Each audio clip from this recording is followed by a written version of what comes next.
You are now listening to a podcast made in collaboration with the Copenhagen College Radio. Hey everybody, welcome to episode 84 of the Social Media and Politics podcast, bringing you expert insights into how social media is changing the political game.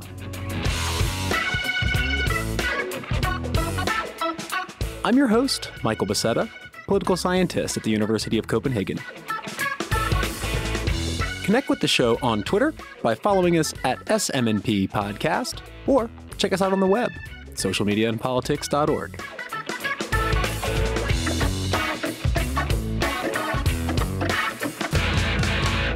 All right, y'all, thanks so much for tuning in. Today, we're going to be talking all about authenticity, which is something that we've heard time and time again on the show, that candidates need to be authentic in order to be relatable to their constituencies. But what exactly makes an authentic campaign? And what is the role of digital and social media in achieving authenticity? To help me answer those questions are my guests today, Lorraine Marchand and Jonathan Barnes, who are the vice president and an associate director, respectively, at a digital communications firm entitled Authentic Campaigns. So Authentic Campaigns works with a number of high-profile Democratic candidates, many of whom you've probably heard of. We have presidential candidate and Senator Kamala Harris, Governor of Los Angeles Gavin Newsom, Congresswoman Maxine Waters, Congressman Adam Schiff, Senator Jon Tester. And we're going to break down some work they've been doing in the context of those campaigns and also talk more broadly about how Authentic Campaigns conceptualizes and enacts authenticity. So I caught up with Lorraine and Jonathan at their headquarters in Washington, D.C., and I was super curious to find out how top-level digital strategists are thinking about the concept of authenticity, how they're using it in their work, because I think it's something that we've all heard, candidates need to be authentic or brands need to be authentic. But what does that actually mean? And what's the connection between authenticity and digital or social media versus other medium like television or radio, where authenticity is also important? And definitely in academia, authenticity is starting to be more discussed as a concept, but it's very hard to operationalize. So I thought we'd play a fun little game in the interview where I dug up a study from 1984 that looked at authentic leadership in the context of education and principles. And I asked Lorraine and Jonathan what they think about these academic concepts. So a fun little first for the pod and a nice way to bridge academia and industry, I think. But without further ado, let me cut to the interview. My guests again are Lorraine Marchand and Jonathan Barnes of Authentic Campaigns.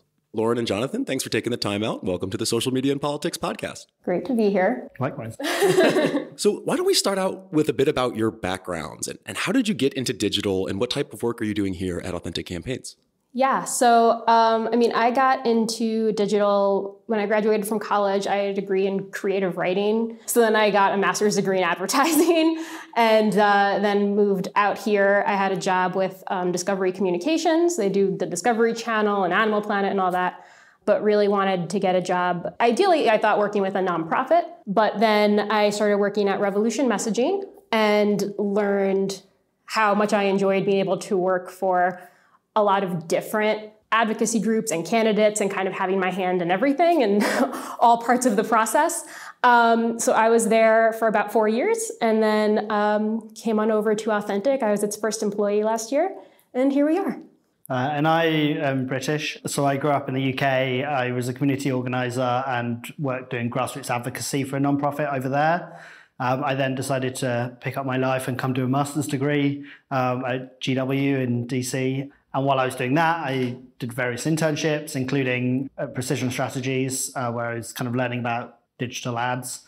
That in turn led to getting a job with Lorraine, who hired me very kindly at Revolution. And then I've moved on with Lorraine here for Authentic.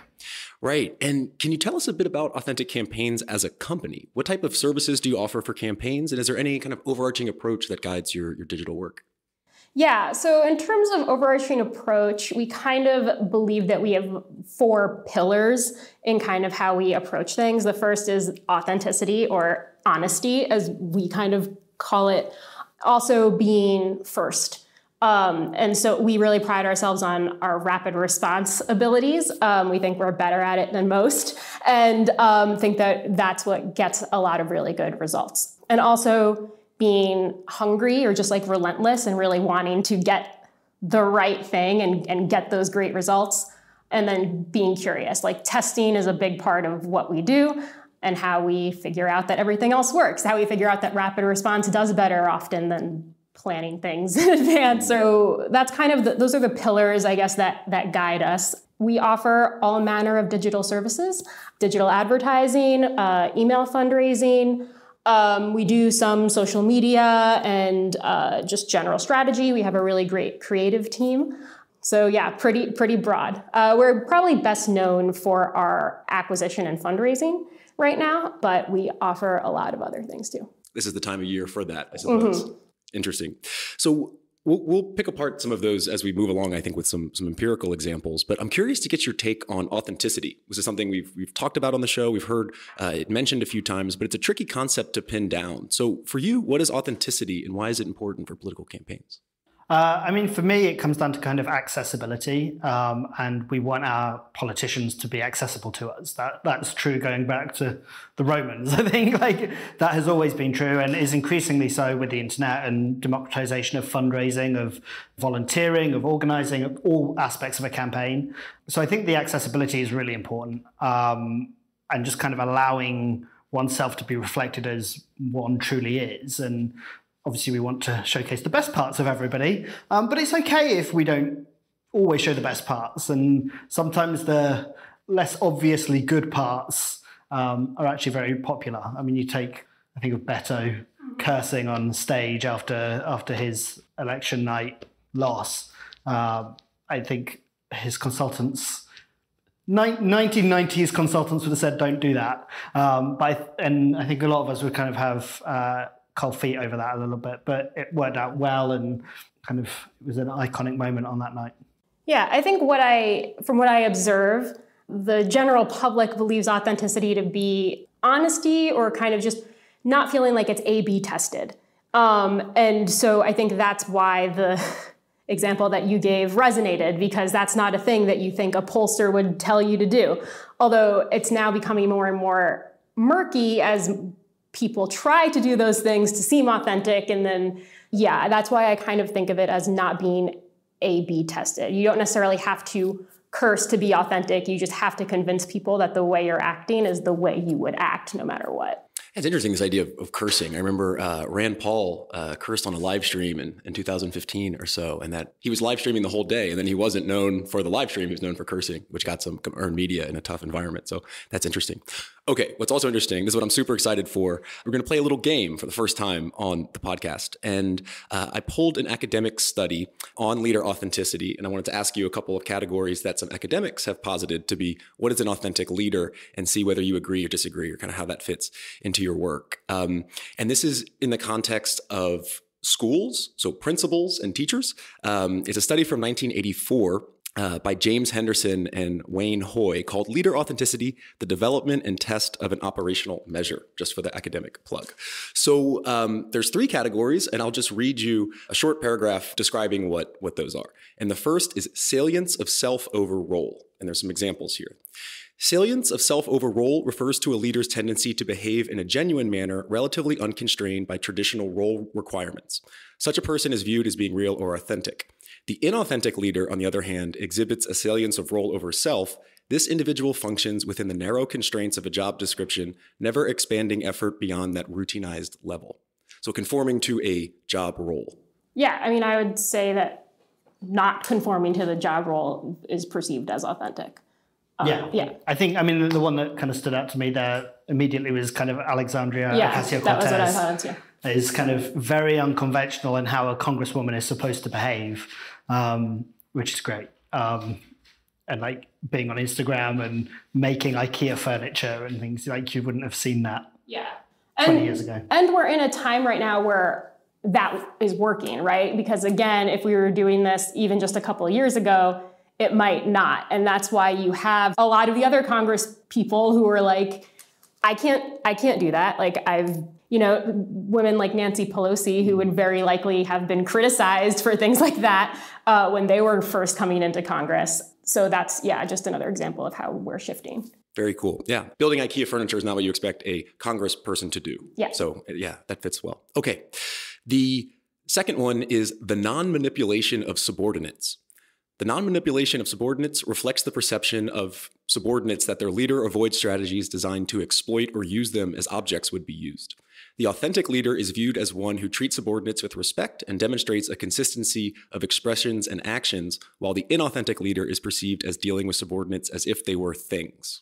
So the non-manipulation of subordinates, is that authentic? I don't know that it's authentic. I think it's like good management. I agree, yeah. I can think it's a difference between a good boss and a bad boss, but I don't think it's really authenticity, that. Yeah, again, maybe it's something with this being in the educational world and not political. Now, the third, this is one I think is most interesting, accountability. Accountability is the aspect of leader authenticity that describes the leader's accepting responsibility and admitting mistakes. The authentic leader accepts responsibility for his or her own actions and the actions of those in the organization and admits to mistakes when they are made. In contrast, the inauthentic leader is seen by subordinates as willing to scapegoat others and quote unquote pass the buck. So I'm actually think between this and the characteristic you mentioned just before it, manipulating subordinates, it feels more like these are ways to be perceived as authentic than actually necessarily being authentic, right? Like if your employees feel like you are not manipulating them, then they think you're being authentic. They think, so I think that's like a key difference here. Also with the kind of accountability thing, I guess if you are holding yourself accountable, then that is being honest and being authentic.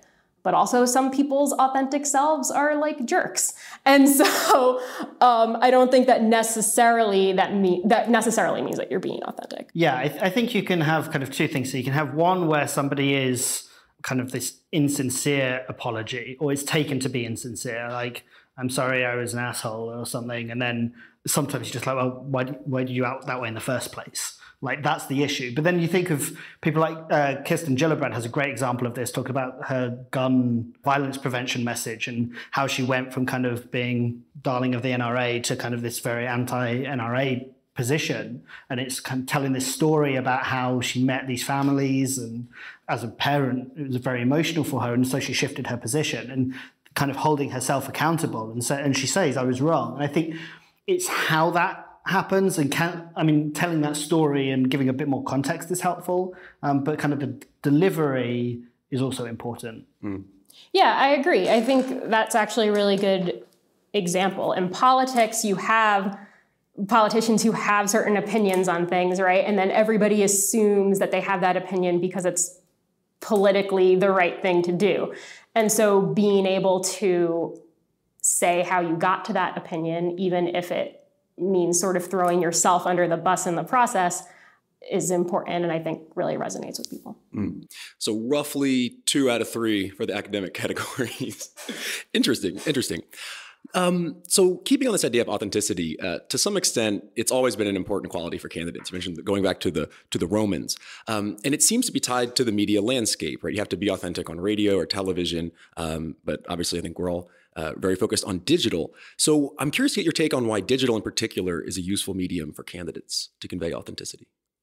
So I've actually had a couple conversations with my dad recently where he's kind of like, I hate that politicians use Twitter, and like it's so unprofessional, and that's not how a politician should behave themselves. And I explained that, like, yeah, I think there are a lot of instances where it is not used, in like when our president tweets anything that he thinks, and like that's not what he should be using it for.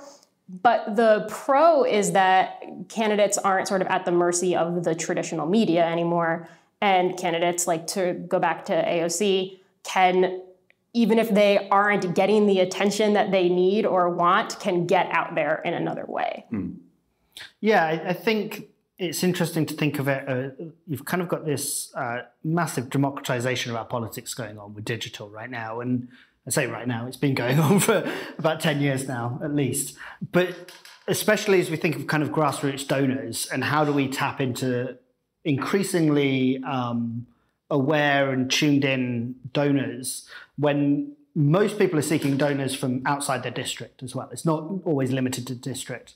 So if I'm a donor and I've got thousands of candidates vying for my attention, I'm not like sure I can narrow down on party. and issues a little bit, but most Democrats agree on most things. So that's not really the thing that's going to break through. What breaks through is kind of this authentic message of, or these kind of viral moments that come from these authentic moments. So whether it's Beto's, Colin Kaepernick, now this video, whether it's MJ Hager had the Doors ad and Amy McGrath had the combat, her announcement video, which were kind of very authentic and true and telling their story, which that goes back a long way as well. You think of Obama in 2008, a lot of his messaging was about telling his story about himself. So I think those are the moments that we kind of seek to break through the clutter of thousands of candidates. And suddenly I can get very quick, within a 30-second ad, a minute-long ad, or however long these are, only a couple of minutes of my time, I can find a candidate that I have this really strong connection to and kind of pour my resources towards them. So I think that's the connection between the digital and authenticity for me, from a kind of seeking donors perspective. Well, yeah, in general, it gives more opportunities to make sure people see you being authentic, as opposed to, again, when it was more about traditional media, like everything was a rehearsed speech or like a press conference. And then, whereas now, if you're a candidate that's doing like Facebook Lives or something, that just feels more like, oh, I'm part of this person's everyday life and this is just what they do. It's not all rehearsed. And there's the technological aspect of just like everyone's got a cell phone, and they record pretty good videos. They don't have to be perfect, but everyone on Kamala Harris's staff has a cell phone and can, if need be, shoot a quick video of her saying something direct to camera. Mm-hmm. Which is just not something we've had for... Or not direct to camera, right? I think going back to Beto, what he is very famous for is all of his Facebook Lives. And sometimes they're him shooting direct to camera, but there was one last cycle that I was kind of obsessed with, where they were knocking door to door while they were doing laundry at like a laundromat, and found like a whole bunch of kittens like just in someone's driveway and just stopped to play with kittens. And like nobody was, Beto was in the video, but like they were videoing kittens, not Beto. And it just felt so like this was just what happened in their life. And of course, if you see a whole bunch of kittens in a driveway, you're going to stop and play with them. Beto's just like us, you know? It's interesting. I'm curious how you actually discover this content. I mean, do you just peruse it on your following politicians on social media, I assume? But do you do any kind of systematic scouting of what other candidates are doing, whether it's other Democrats or Republicans? I mean, to some extent. I mean, I'm a nerd, so I follow most of them anyway, and get targeted with all the ads because I'm kind of a prime suspect. Yeah, some of it's what we see. Also, it's just like in the industry that we're in, people we know are constantly posting and elevating things. And so if I didn't know about something, I know about it very quickly. Right. Just a curious question from my side. But Authentic Campaigns is a relatively new firm. Yeah. How long have you been in the biz? A little bit over a year. Okay. But you've already won some awards. Yes. Quite prestigious awards, from Reed Awards from Campaigns and Elections, and some Polies as well. Do you want to talk about a bit of some of those work that got you those awards and maybe what they were? Sure.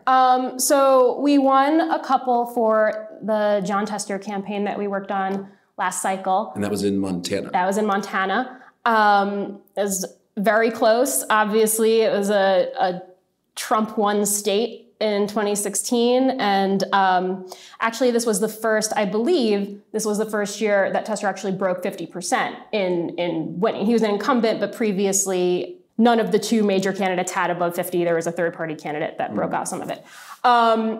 So we did a lot of really great work, and it was really fun to work on that campaign because I think if you ever see Jon Tester do anything, he like emanates authenticity. He's just... he prides himself on being a farmer in Montana, and it was really exciting to work on that because we would say, hey, we want to run some videos. Can you get us some videos of just, Tester looking at the camera, asking if we can get some donations? And they'd say, yeah. And then we'd get a video back and he's like standing in front of a tractor with like mud all over his shirt and just like, hey, give me some money. Okay, I'm going to go farm some peas or something.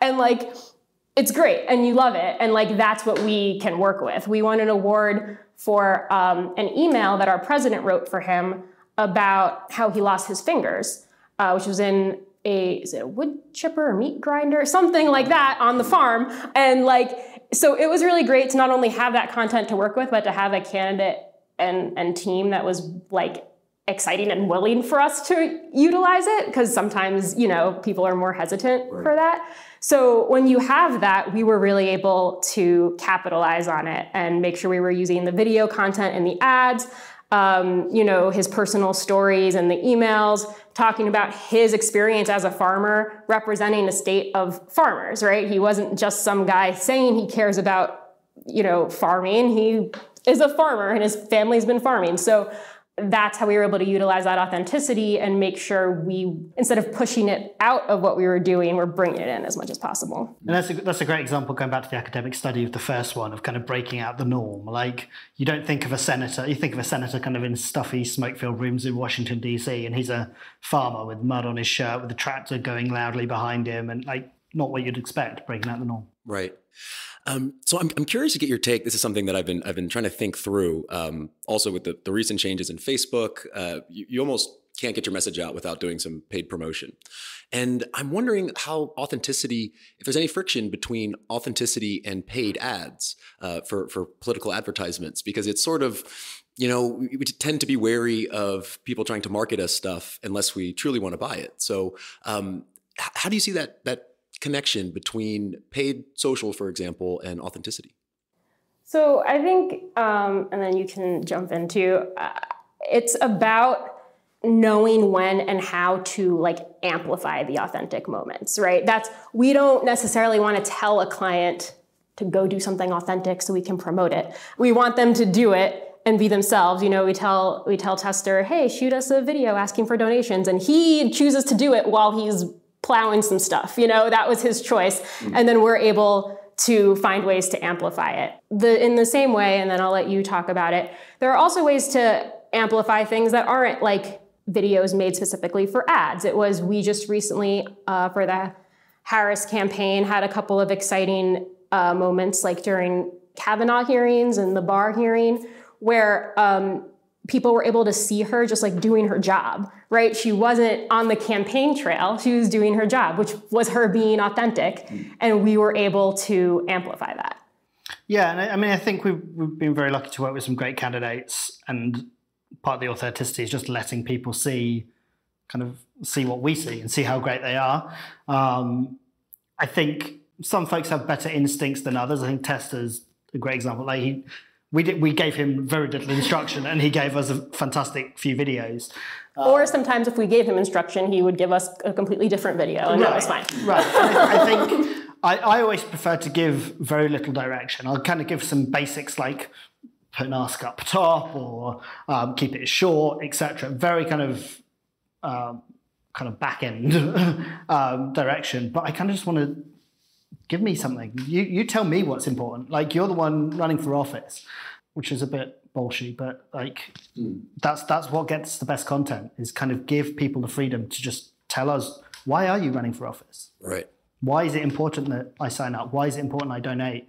And then we just kind of lift that up with the targeting and the paid media that we use. Interesting. Now, I'm curious also about this, which is kind of related, but I think with any media, whether it's radio, television, digital, I think you might have a disconnect where you can have a truly authentic person, but they also have to make that work through the medium as well. So you might have a person who's really authentic, but perhaps it doesn't come through in a radio interview, for example. So do you have any thoughts about how you work to make these candidates convey their kind of real self through platforms? We generally have a sense of what works on different platforms, and we'll kind of give those instructions. But again, I find those to be more kind of technical instructions about when do you make the ask, how informal are you, who is the audience you're speaking to here? Is it people that are already on your email list? Is it people that haven't ever heard of you, etc.? So I think keeping those things in mind, but again, like I just want to hear them tell their story and just have the words be real. I think I think we're moving away from the kind of scripted messages of the last few decades of kind of, you've got your teleprompter there, and like that's fine and that has its place, but I think we're just moving to a place where it's just like, talk to me as a human. And I mean, I don't want to use Beto as an example again, but he's always on Facebook Live just talking. You can't you can give him a scripted speech, I'm sure he can deliver it, but like. And to be fair, it's for better or for worse, right? Yeah. Sometimes candidates can take it too far. But I also think that, like, I guess Beto is an example of a candidate that kind of figured out what worked for them, and like their own authenticity and what they were comfortable with. And sometimes it is sort of letting a candidate or figure out what works for them and their authenticity and their comfort level, as opposed to saying, this is what we need you to do to seem authentic and to work well on digital. It's, hey, we're going to like record you doing what you're doing right now. Don't worry about it. We're just going to kind of like figure out what works here. Or like, hey, just shoot a couple videos, try saying a few different things. We'll throw them out if none of it's good. Like just letting them figure out what's working for them. And we do have, clients or candidates that come in and say, we want to program exactly like this person. We get that a lot with Adam Schiff, who is awesome and very authentic. And we say, that's what works for Adam Schiff. And like, that's not necessarily what's going to work for you. We can't write your emails exactly the same way. We can't run exactly the same ads. And so we need to figure out what works for you. Interesting. So that's kind of the medium. I want to have a question about the message and how, to be authentic, a candidate's message should somehow align with the person. But I was thinking, when candidates are out on the campaign trail, they're asked so many different questions that maybe they don't have an authentic response for every kind of question they get. So I'm curious to get your thoughts on how important is the message to an overall authentic portrayal of a candidate. I think it, to some extent, depends on the race. I think, for example, with the presidential race, folks can get away at this point with saying, let me get back to you. I need to think about that. I've not thought about that. And I don't feel people are getting punished for that. I think we all understand, like, this is a long race. There's a long time to go, especially if you're in an early state. If you're in Iowa, you're going to see these candidates at least 20 more times before you make up your mind. So you can go back to them next week when they're in town and ask them again if they've thought about it. So I think we give candidates a bit more leeway this early in the cycle. That might not be the case for down ballot races. It's not going to have the prolonged attention of a presidential race. But I think you also then have the local element, right? Like, you can chase this candidate round because they're only down the road. I think also for down ballot races, though, there are fewer issues that you need to be aware of, right? Like, there are only going to be so many things that you, as whatever you're running for, will have an impact on, only so many things that will affect this population in that way. Whereas as president, or people running for president, you need to have opinions on so many issues. I know in some of these town halls, there have been questions where I've been like, how could they expect them to have an opinion on that right now? I don't have an opinion on like the voting age, actually. I'll research, but I don't have one, so I don't know why I can expect them to have one. Exactly. And you also get that emotional connection by throwing that question back and saying, well, what do you think? Yeah. And kind of hearing having that conversation, whether it's, and you can do that digitally and amplify that through kind of surveys and things, which we're seeing a lot of this cycle. But I think that then creates, you are actually interested in what I have to say, which helps with that emotional connection, which helps with authenticity. Interesting. We've covered medium, message, a bit about the candidates. I want to ask you a bit about the race dynamics and the context of the race, and particularly about different levels of government. So local campaigns, congressional campaigns, presidential campaigns at the top. I assume that it'd be easier for a local candidate to be more relatable to their constituency. But do you have any thoughts on those different tiers of government and maybe how that affects authenticity? I mean, my thought is, I think lower down ballot races, you do have that local element, so you can be authentic that way. You can say, oh, I know Joe Bloggs because I went to the same social club as him, or whatever it was. But as you get up ballot and see the presidentials and Senate races, they're the races that have the resources to kind of really kind of double down on that authenticity message. So I think they kind of balance each other out, and I think kind of anyone can be authentic. Yeah, I think at a local level, you can be more authentic, but so much about local races are just awareness, right? So like maybe you do have a connection with a portion of the constituency, but most people in your constituency don't know who you are or who's running because you're not on the news. You're not. And so, yeah, it does balance where you have like presidential candidates that I certainly feel like I know a lot more about than my local representatives, just because I see what they're saying all the time on the news or on social or whatever. Mm. And looking at the 2020 race that we're in now, the race has over 20 candidates on the Democratic side. And I'm curious your thoughts if you think that crowded field has any type of impact, because I think maybe does an authentic candidate, does it make it easier for them to break through, or are they kind of maybe stifled a bit because they don't have the kind of maybe scripted savvy of working the different media channels? So how do you think that cluster of candidates, I think it's only going to grow going forward? I think everyone's running their own race and has their own strategy. I think that's what it comes down to at this point. I think having 20 people doesn't have too much impact on the strategy. It's Kamala Harris knows who she needs to reach to win. Joe Biden knows who he needs to reach to win, et cetera, et cetera. I mean, I think the number of people impacts the strategy. I agree that everybody needs to and is largely running their own race, because sometimes when the field is that big, you can't necessarily make judgment based on what other people are doing. But also in the crowded field, we're seeing, right, like how important it is to hit the ground running and like maintain that speed. There's no room for ebbs and flows. And I do think that authenticity is important. I think that how you are authentic as compared to all these other candidates is tricky, but hopefully I think that evolves into people realizing that there are many different kinds of authenticity, and that being authentic is not just like Beto and Bernie, who are known for that because of their last races, that there are other ways to be authentic, like I mentioned with the Barr and the Kavanaugh hearings, that like just being really good at your job is a way to be authentic. That's just you working really hard and showing people that you're going to work really hard for them and do a good job. So I think we need to broaden how people in the political space are defining authenticity, and I'm hoping that the large field will help us do that. Yeah, and in the academic context as well, it's kind of thrown around, but people aren't quite doing so much work outside of the educational literature, but I'm sure that will change going forward. I wanted to ask you, alluded to it a bit, Lauren, which was about messaging in the early stages of a primary. You mentioned you had to hit the ground running and sort of maintain that. So is authenticity somehow more important in the beginning of a campaign? And how can you actually maintain it over an American election that can go over a year and a half? I think it's important the whole time, not just at the start, because we're just in a place right now where people are paying attention to you for years. They aren't just paying attention towards the end or towards the beginning. There are certainly people who do that, but there's a large group of people that don't. And so hopefully that rewards the candidates that are being genuinely authentic, because you don't have to figure out how to maintain being yourself, right? So hopefully our candidates can just keep doing that.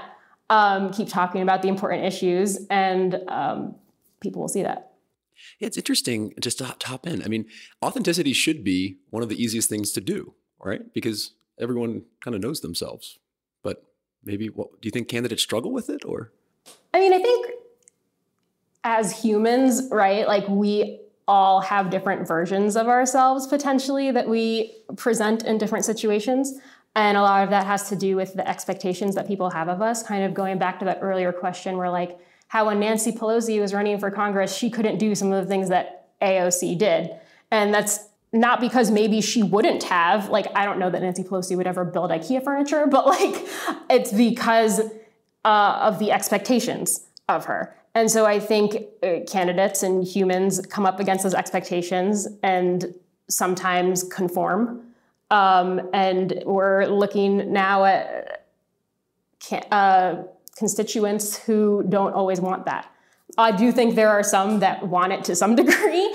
So there's also a bit of finding the balance there. I agree. I think we're also talking about an industry that is driven by establishment interests and people who have who aren't necessarily on the cutting edge of kind of society and know what is going to resonate with people. And I think as time goes on, I think we're going to see an improvement on this. I think it's going to be easier. I think we're going to realize that the barriers are much lower than we ever thought. Hopefully 2016 helped some people realize that, but I worry not enough people or quickly enough. But yeah, I think our industry is particularly bad for being innovative on such things. Well, I know that you must be busy with the beginning of the race, so I appreciate you taking the time. And Lauren and Jonathan, thanks so much for coming on the podcast. Yeah, thanks for having us. I've just been speaking with Loren Marchand, Vice President of Authentic Campaigns, and Jonathan Barnes, Associate Director at Authentic Campaigns. And that'll do it for this episode of the Social Media and Politics Podcast. Thank you so much for tuning in.